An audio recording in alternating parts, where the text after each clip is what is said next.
Hello, this is Margarita Monet from Edge of Paradise, and you are listening to the Metal Pit Podcast. Welcome to the Metal Pit Podcast, where we dive headfirst into the world of metal every week.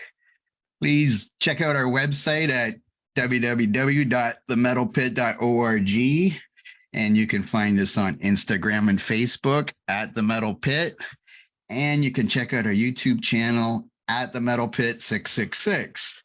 Of course, we just listened to the song The Oath by Mercyful Fate. I almost said Don't Break the Oath because I always think that's what it's called, but that's what the album's called that we're going to be talking about.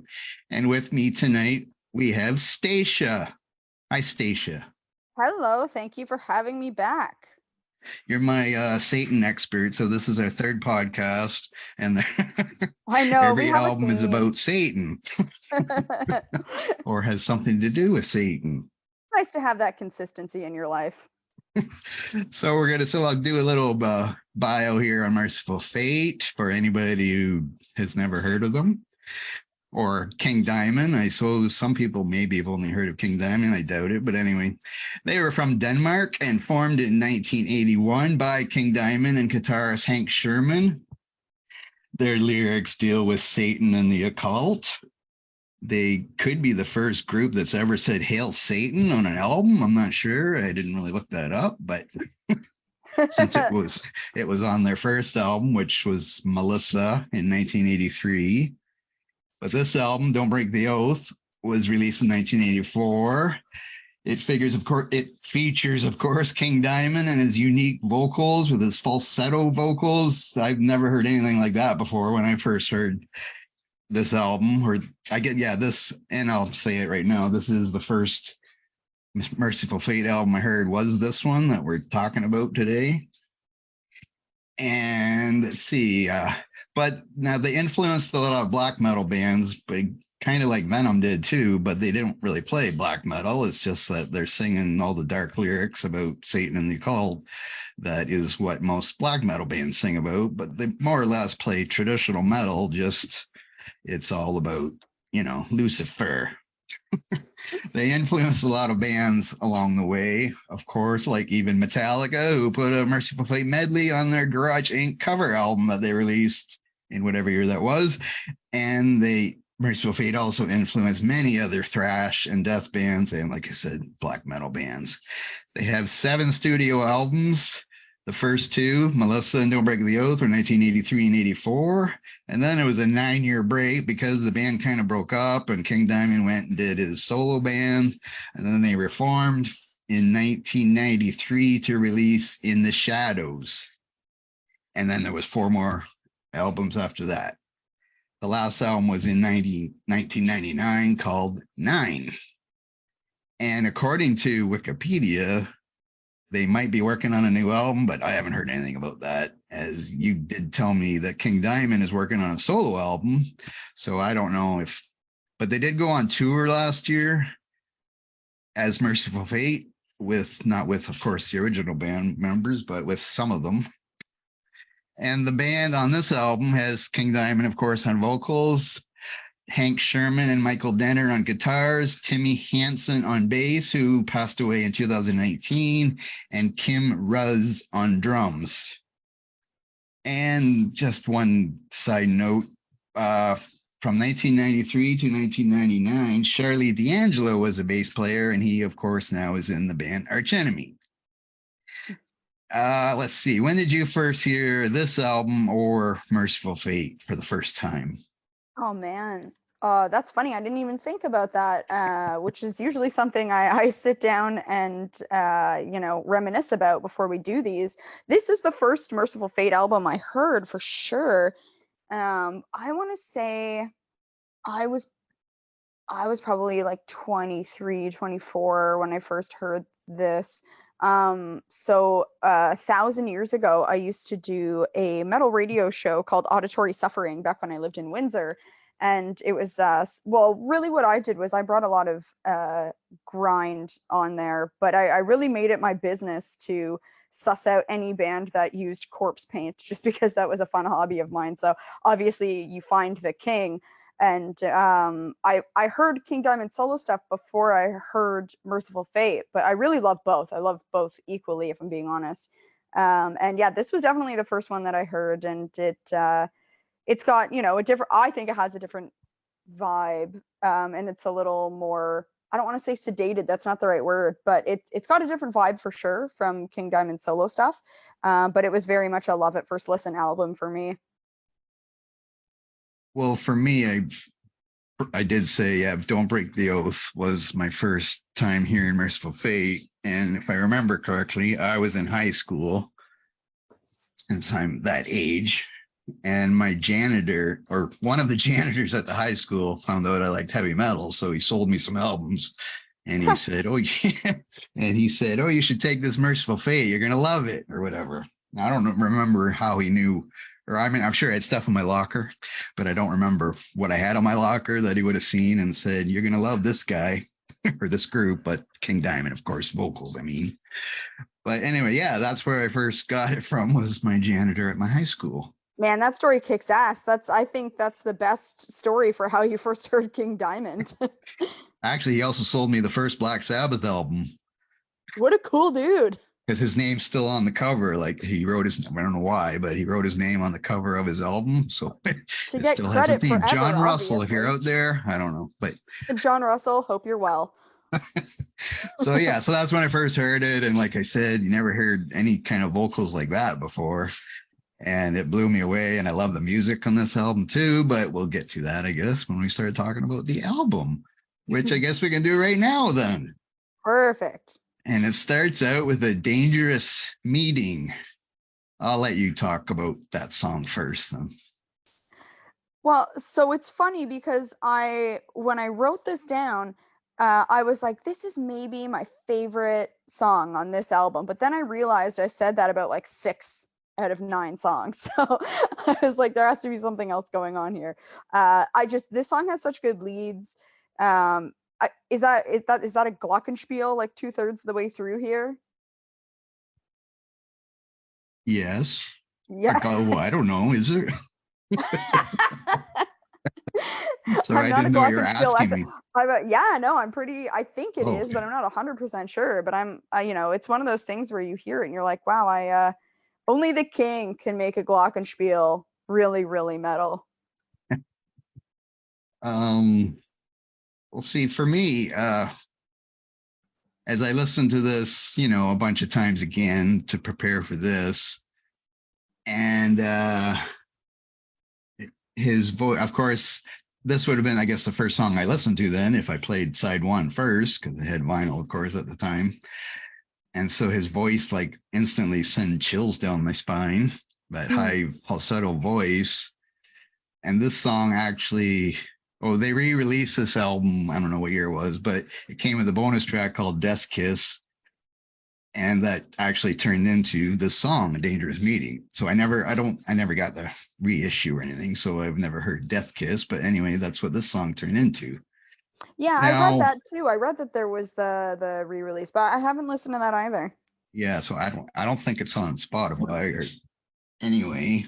Sorry, my dog just barked in case anybody heard that. uh um anyway, funny, as I listen to all these albums when we do these podcasts, I critique things a little closer than I used to. But I love this song, but it's not one of my favorite songs, like you say. And I find it a strange opener, because I thought they might have opened with something like, well, The Oath would have been a great opener, of course. That's really funny because I Gypsy would think be a good opener. I don't know why. I don't know why I'm even talking about that, because I still love the song. It just seems weird to me that they open with that one. I just feel like The Oath is so perfect where it is, like right in the middle. Yeah. It's okay. So because with every single song, a lot of my notes are, it's great. I have a lot of really fun facts about this album to kind of supplement the fact that mostly all I have I mean, there's definitely like parts, but a lot of what I have is praise. So just to pad this a little bit, I'll start off with my best piece of trivia, because this is one of my favorite things that I've ever heard. I don't know, are you a Cannibal Corpse guy? Like, do you like that band? I don't dislike them, but I don't really listen to them regularly or nothing like that. But I've heard them before, of course. Okay, so I love Cannibal Corpse so much. So Corpse Grinder, who is their current and second singer, this is his favorite metal album of all time. If you ask George Fisher what his favorite metal album is, he will tell you "Don't Break the Oath." And he got interviewed about it actually, and he was just like, "Yeah, I love the vibe. I love the falsetto vocals." And he said that when he was in high school, he's like, everybody was stuck on Metallica, and we were already on to King Diamond. And I thought that speaking, was so neat.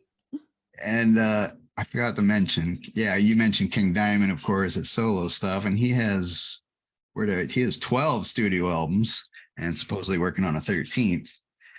And for me, I like the first few King Diamond solo albums, but after that, I don't know if it's called getting bored or what, I don't know, but Missy's always in trouble.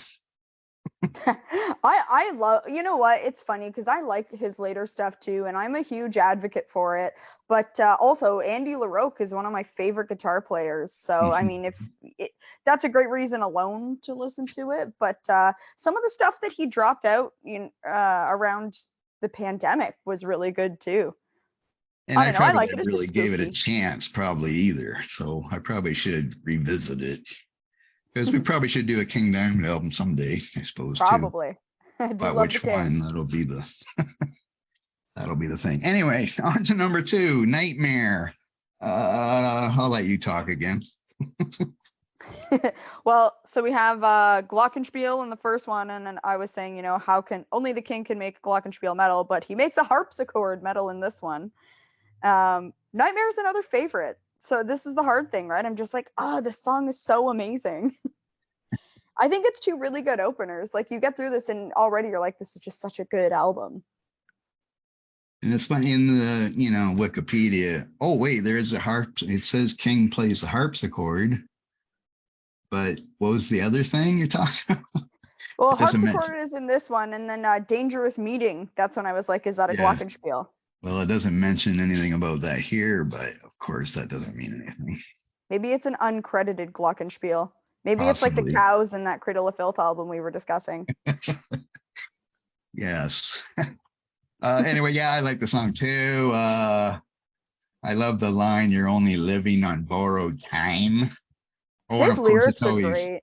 and of course saying, "You are insane" there with the evil laugh and stuff is of course always good. Now, both of these songs, like I mentioned the first one, both of these songs to me feel like they should be later in the album. I don't know why. Not that they're bad, but I don't know Because you why I should think build that. up to perfection. Is that Because, why? Like, they're just like, yeah, oh, you can't I start don't on know. such high notes. Oh, well, to me, they're all high notes. Like, I don't have a problem with any song like I do sometimes when we do these things. Yeah, There's no, that's sort of it, right? That's why I have so many like just yeah. fun facts and anecdotes, because I was like, man, all I have to say is that every single song is great. Again, there's parts of this album that we'll get to that I'm like, maybe not this. Mm-hmm. But I don't know. It starts off with like two of my favorites, really. And then we go do Desecration of Souls. And I love the trade-off on solos from Denner, and then of course, Denner does a couple earlier ones, I guess, in this song, or maybe it's another song I'm thinking of. But they always do trade off on solos, him and Hank Sherman, and I just love all of them. Of course, now I'm not a guitarist. Well, I have a guitar, but I wouldn't call myself a guitarist. Do you know But those two did a solo record together? I did, Yeah, Sherman and and Jenner. do you remember the name of the group? No, I don't actually. Because I know I heard one of the groups and I loved it, but I can't remember the name of it, and I didn't see it in this info I was looking up here. So, but it did mention another group, but I'm not going to look that up now. But anyway, do you have anything to add about the song? Wasn't Denner, sorry, just to go back to that, wasn't Denner actually not with them when they toured recently? He was like one of the guys, one of the still alive guys, not asked back. Well, it says the current members are, where are we? Oh, wait, present. Oh, no, it's Mike Weed is on the guitar. and Hank Sherman. So Yeah, whoever, weird. Denner didn't get invited back. I love Desecration of Souls. This is another really good one. I really like that super weird intro. And yeah, I don't know. I find the solo stuff a little more shrieky here, but that's what I like. So I like the range, I guess, and then that like trill that's in there. It's really good. and the lyrics, like, there's screams of pleasure, screams of pain, young lovers must be insane. And then you got dying flowers upon the grave. It's funny, the lyrics, when I heard them as a whatever 18-year-old, 16-year-old, I forget, 16-year-old, I think. Of course, you just thought, oh, this is great. I'm going to draw pentagrams on my books at school and people will think whatever. But it never scared me or affected me. But now as an adult, and when you go to the doctor and they say, you better change this or whatever, and then I walk through the cemetery and then I'm thinking about Mercyful Fate lyrics when I'm walking through the cemetery. It's funny what sticks with you. Anyway, then we get to the Night of the Unborn, which ends side 1. And this is one of my favorites off the album. It's a feast for the dead, which is part of the lyrics. And again, there's more guitar solo trade-offs in here with the two. And yes, is again more blood-curdling vocals to start off this song. But I love the guitar riff or lead, whatever you want to call it, at the start by Hank Sherman. It's awesome. It's really funny. I love that too. I think the opening, like the guitar when it first kicks in, is so messy, and I really like that. But it's a more dynamic song for sure. It's like, I want to say like 2/3 of the way through, it's got that like gallopy kind of solo. It kicks in again like right at the end, but yeah, I really love that. This is a great song. It's funny because I didn't remember it super well, but I don't know why.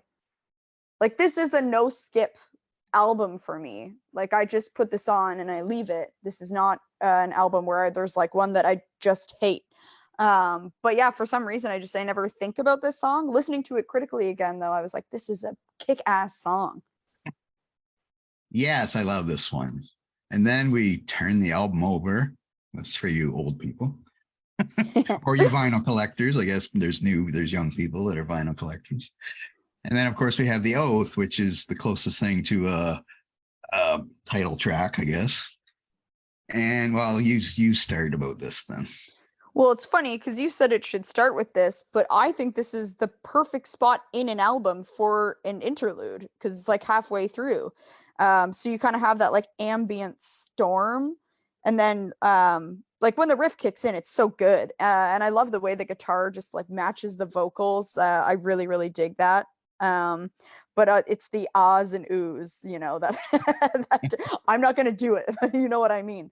It's the ahs and oohs that really, really do it for me in this. It's funny. I have that written down here. It has ooh, ooh, ooh. But I'm not going to sing it. I'm just saying so that's kind of funny that we both do that. Then I find with King Diamond in some of these songs, it sounds like his voice is like another instrument.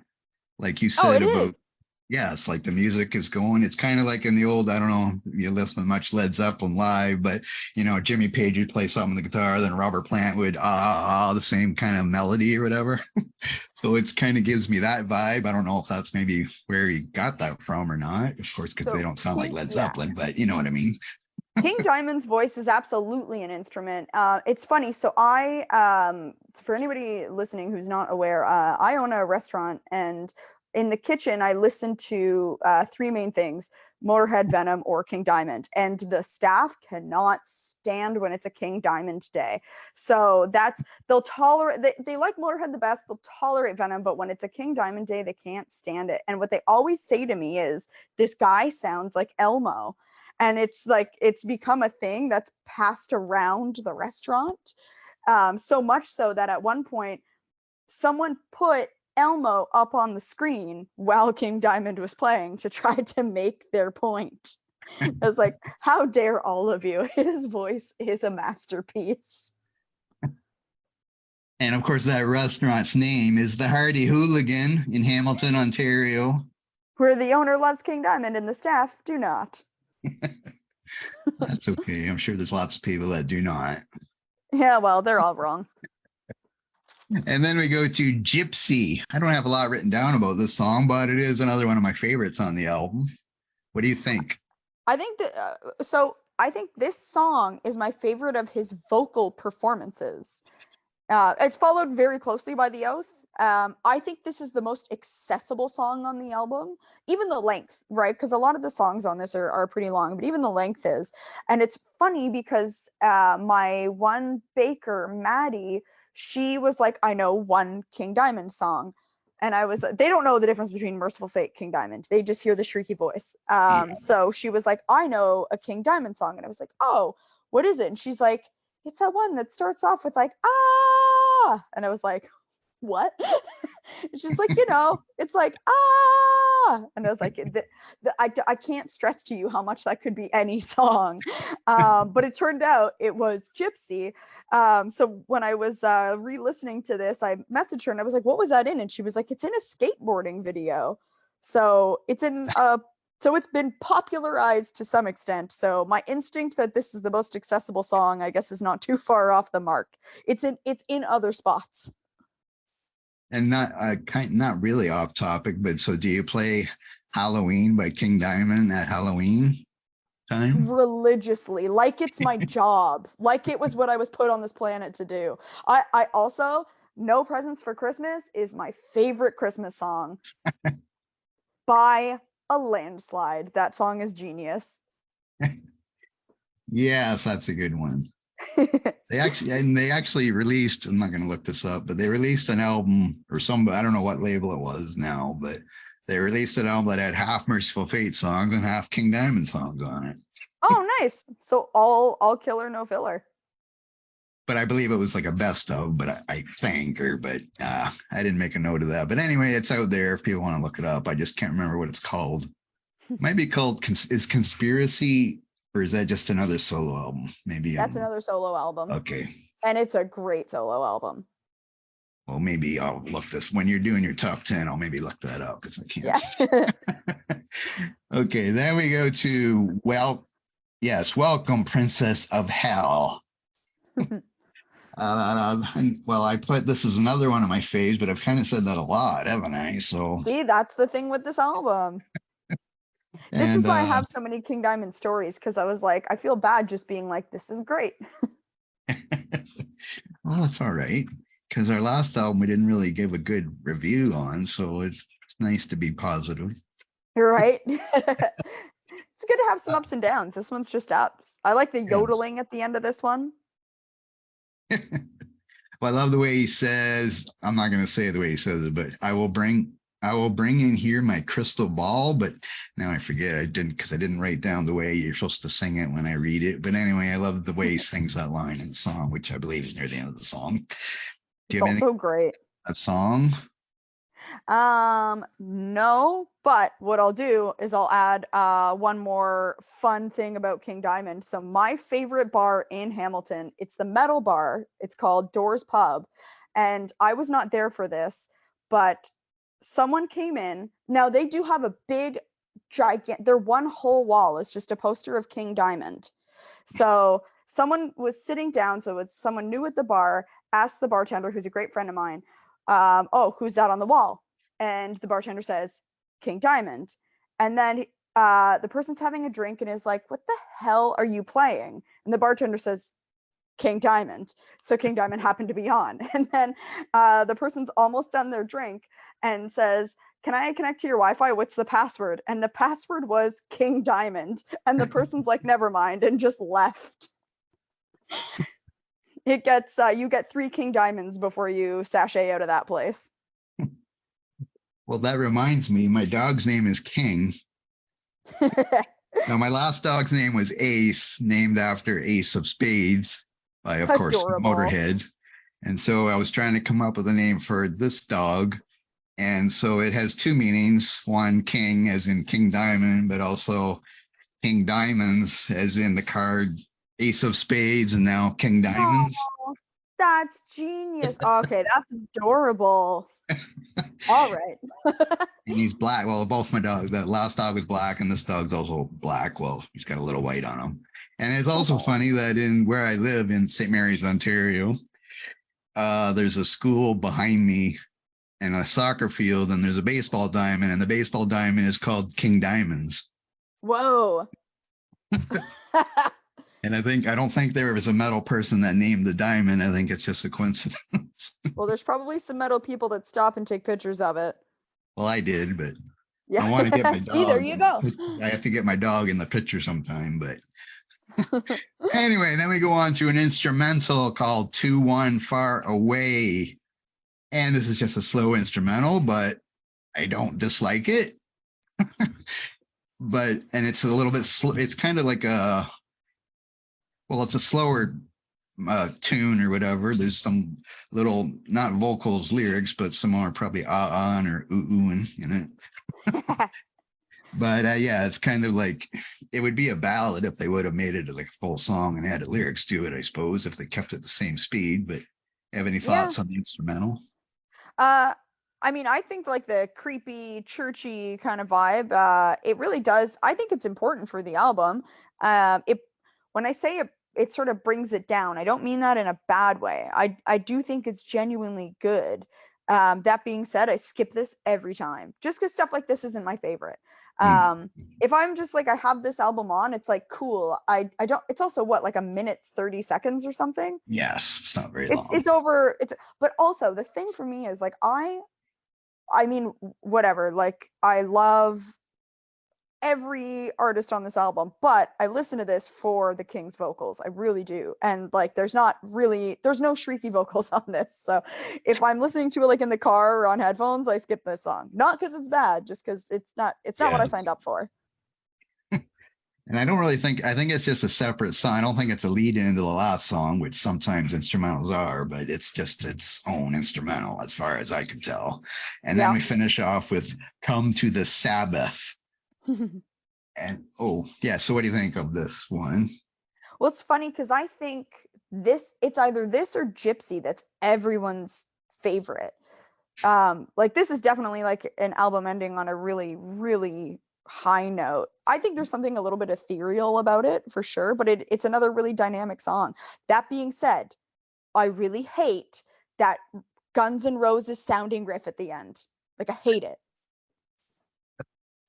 Well, I didn't even notice, I guess. Oh, well, you will now. Next time you listen to it, just there's like this riff at the end that I'm like, I just want to put my bare hands into the song and rip it out. Especially like I love the song. It doesn't make me not listen to it. I love the song so much. I just hate that stupid lick at the end. I love how it ends with the line, "My sweet Satan, you are the one." And then it echoes, of course. It's such a sweet moment to finish the album with. So nice. The King, he has talked about being a Satanist but he says he sees it more like a philosophy than a religion. Mm-hmm. Well, and the difference between now, I don't know about the later Mercyful Fate albums. I didn't get into all the lyrics of the other ones, but I know the first two are definitely all about Satan or the occult or whatever.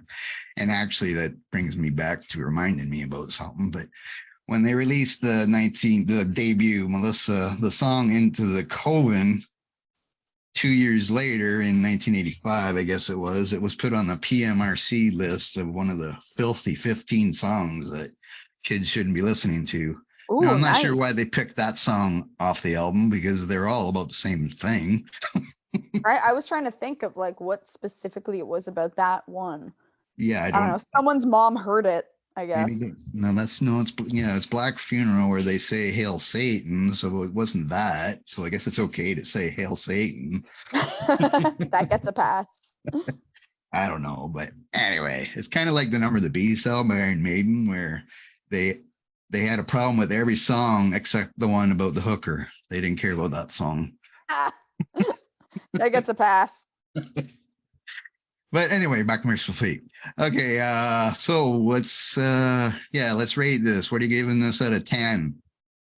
I'm gonna give it a 9 out of 10. 9? I know. I love every song. The only thing I don't like about it, is that Guns N' Roses-y part at the end of Come to the Sabbath. They lose a whole point for that. Wow. Yeah.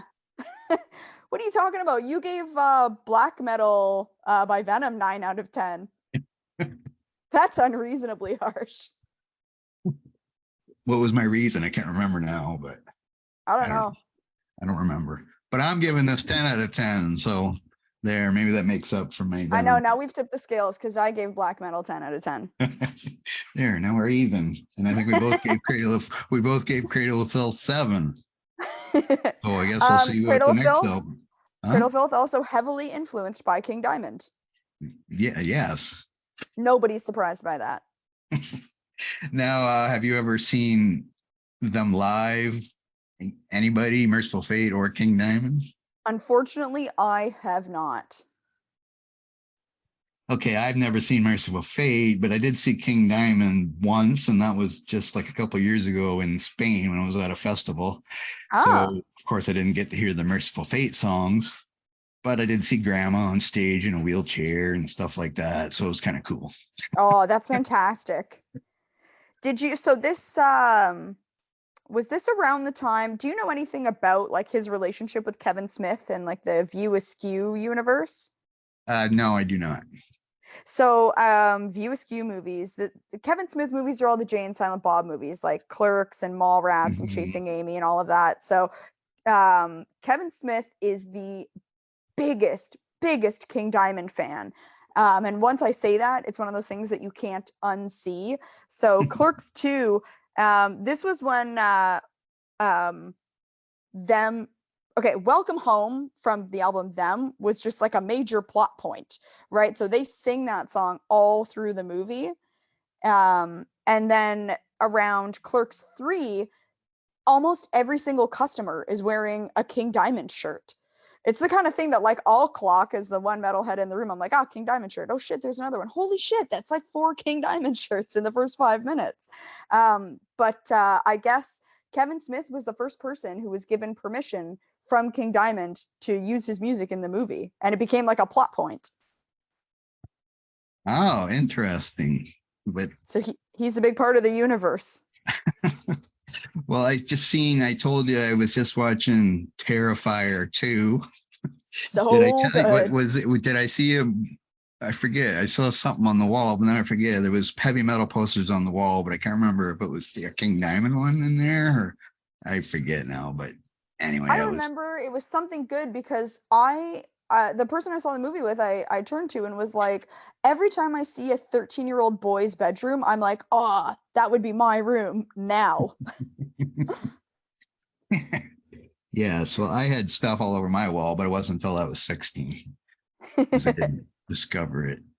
Anyway, because I had a bunch of Iron Maiden. I had a bunch of Iron Maiden posters. I think I had Ozzy and my cousin. When my cousins from the east coast of Canada would come visit, they'd stay in my room, and she said she was scared to stay in my room with all these posters on the wall.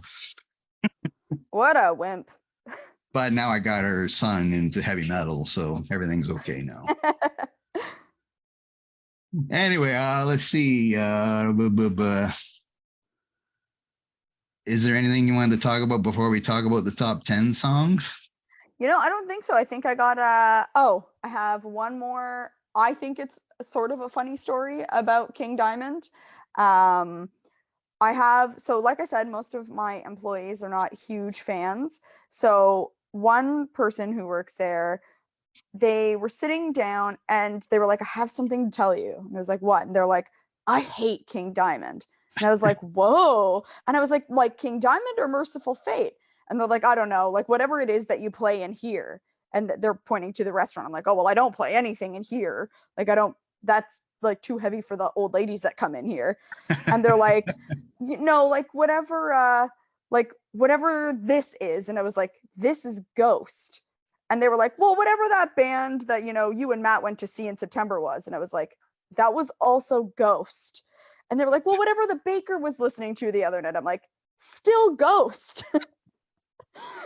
So now it's a running joke at the Hardy Hooligan that, I was like, you're just clearly a corpse paint racist. And they all look the exact same to you. But the running joke is that King Diamond and Ghost are one in the same. Well, I'm sure Ghost was influenced. I don't listen to Ghost, the band, but I mean, seeing their pictures, of course, I'm sure that he was influenced by the King there for his makeup. Anyway, I would think. I think they've also both got like pretty spectacular stage performances too. And I mean, it's they're another like really satanic band, and they're also known for their, you know. Okay, all right, Elise, I get why you made that mistake. There is some overlap. Well, before we get to the top 10, I was just, on Spotify, it'll tell you the most popular songs of the group. Yes, like a top 5, right? Yes. And I was noticing that the song Evil, which is from Melissa, has been listened to for over 14 million times. And only half of that is me. Only half of it is you? Okay. Well, and the second song is A Dangerous Meeting, which is the first song on this album, and it's listened to almost 8 million times, so almost half as many times, which is weird to me. I don't really understand that. Quite a chasm. And then the third one is Curse of the Pharaohs, which is at 6 million. And then it drops to 3.5 million for Come to the Sabbath. And then Gypsy is a fifth one at like 2 million.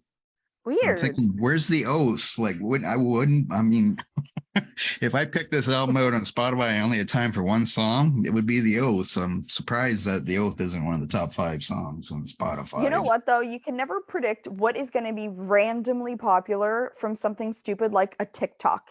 Every once in a while, someone who works for me who's like 20 and has no business knowing like certain metal songs that I listened to in high school will know a song, and I'm like, how do you know that? And they're like, oh, it's a TikTok trend. And it would surprise you. Like sometimes it is metal, so who knows? Well, it's funny because the first two are Evil and A Dangerous Meeting, and they're both the first song from each album. So maybe somebody said, well, listen to the first song, and it's like, I don't want to listen to this group anymore. I don't know. And 8 million people did it. But whatever, but yes. Anyway, okay, now let's do the top 10. Who should go first? Want me to go first? I'll go first. Yeah, you usually go first. Oh, do I? Okay. So now I have a lot of songs from this album and a lot of songs from Melissa. Oh, me too. I tried really hard not to do it though. Okay. No, I didn't. But okay, I'll just start. So number 10, I got Curse of the Pharaohs, which is from Melissa. And then I have the Into the Coven is my number 9, also from Melissa. But then I have Is That You, Melissa, which is from In the Shadows. Because I like that album a lot too. Fair. That's probably my third favorite Mercyful Fate album, I guess, because I never really got into. I got Time. The album Time has some good songs on it, but mostly it's this first 3, even though there was a 9-year difference in the third album. I'm with you. Number 6 is Black. Oh, wait, I think I got too many songs on here. I have 11. Sorry. Number 7. Top 11? Number 7 is Black Funeral from Melissa, and that's the Hail Satan song. Number 6, I have Gypsy from this album. Number 5, I have Egypt from In the Shadows, which is the first song on that album, but it didn't make Spotify list. 4, I have Evil, which we just talked about. Number 3, I have Legend of the Headless Rider from In the Shadows, probably because I like the story. It's the Headless Horseman kind of deal song. Yep. So, and that's a pretty long song. I guess that's one of the longer ones. Well, yes, one of the longer. That's like 7 or 8 minutes anyway. And number 2, I got Night of the Unborn from this one. And then my number 1, of course, is The Oath from this one, obviously. All good. All solid choices. Okay, so let's hear yours. I spent the day trying really hard to go through, and like there's definitely other Mercyful Fate albums that I do like, but obviously Melissa and Don't Break the Oath are the ones I listen to the most. But I was like, I need to diversify. So my number 10 is also Curse of the Pharaohs from Melissa. Number 9, this is going to be kind of a weird one, but Leave My Soul Alone from Return of the Vampire. Oh. I know, that's their compilation album, and it's like rare demo tracks that didn't quite make it. But I think it's just a good dumb rock and roll banger, and I love it. I Number think, oh, sorry, what? not to interrupt you, but Lars Ulrich is a guest on one of those songs on that album, I believe. Isn't it that one, I think? Oh man, I hope so. That would totally explain why it's a dumb rock and roll Not banger. that I'd have to find it. Anyway, continue, and maybe I'll bring it up after I find Okay. it. Number 8, The Uninvited Guest from Into the Unknown. And that's actually funny because I like it because I like the spooky storytelling part. Like, you know what? This song actually reminds me of some of that later King Diamond that I do like. The same thing. It's just like, here's a scary story, kids. Number 7 is Nightmare, Don't Break the Oath. Number 6, I Can't Help It. I know it's stupid and bad, but nuns have no fun from the beginning. Like I can't help it. That song kicks ass. I love the riffs. Number 5 is Gypsy, Don't Break the Oath. 4, Burning the Cross, also from Return of the Vampire. It's another really, really long one, but it's so sick. And number 3, Evil off of Melissa. Number 2, A Dangerous Meeting, Don't Break the Oath. And number 1, Satan's Fall from Melissa. And yes, I know it's long as hell, but I love it. And I did find out Metallica drummer Lars Ulrich, a fellow Denmarkian, of course, even though they're probably not called that, he guested on the track Return of the Vampire. So That's there you amazing.